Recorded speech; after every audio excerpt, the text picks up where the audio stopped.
आज का वचन। पहला पाठ थेसलनिकियों के नाम संत पौलुस का पहला पत्र, अध्याय 3 पद संख्या 7 से 13। भाइयों, हमें अपने सब कष्टों और संकटों में आप लोगों के विश्वास से सांत्वना मिली है। ये जानकर हम में अब नए जीवन का संचार हुआ है कि आप प्रभु में दृढ़ बने हुए हैं। आपने हमें प्रभु के सामने आनंद प्रदान किया है। हम आप लोगों के विषय में ईश्वर को पर्याप्त धन्यवाद कैसे दे सकते हैं। हम दिन रात आग्रह के साथ ईश्वर से यह प्रार्थना करते रहते हैं कि हम आपको दोबारा देख सके और आपके विश्वास में जो कमी रह गई है उसे पूरा कर सके। हमारा पिता ईश्वर और हमारे प्रभु ईसा हमारे लिए आपके पास पहुंचने का मार्ग सुगम बनाए।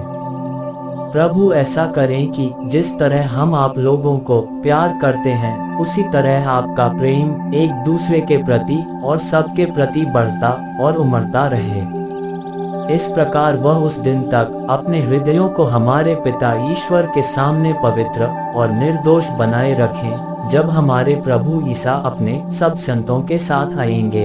यह प्रभु की वाणी है। सुसमाचार संत मत्ती अध्याय 24 पद संख्या 42 से 51। इसलिए जागते रहो, क्योंकि तुम नहीं जानते कि तुम्हारे प्रभु किस दिन आएंगे।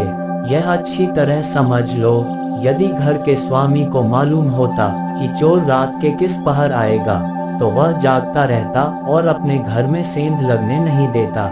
इसलिए तुम लोग भी तैयार रहो, क्योंकि जिस घड़ी तुम उसके आने की नहीं सोचते उसी घड़ी मानव पुत्र आएगा।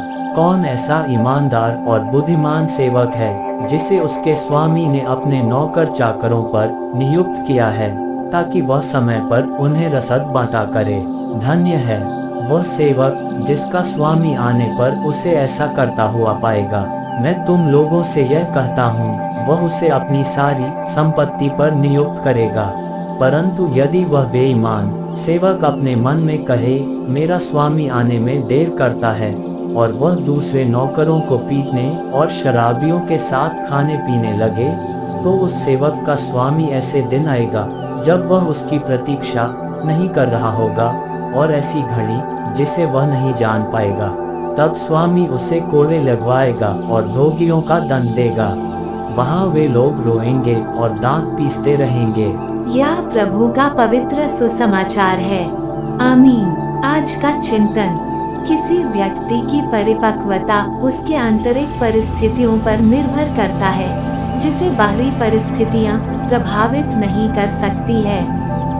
क्योंकि ऐसे परिपक्व व्यक्तियों को मुखौटा पहनने की जरूरत नहीं पड़ती है। आज का सुसमाचार हमें परिपक्व बनने का निमंत्रण देता है, जो हमें हमेशा अपने उत्तरदायित्वों के प्रति सजग रखता है। संत अगुस्तीन की महानता इसमें नहीं थी कि वे संत बने थे, पर जब से उन्होंने यीशु ख्रीस्त को पहचाना, उन्होंने स्वयं को पहचाना था। उन्होंने अपनी परिस्थिति को स्वीकारते हुए प्रभु की ओर अपना कदम बढ़ाया था और हमेशा सजग रह पाए थे।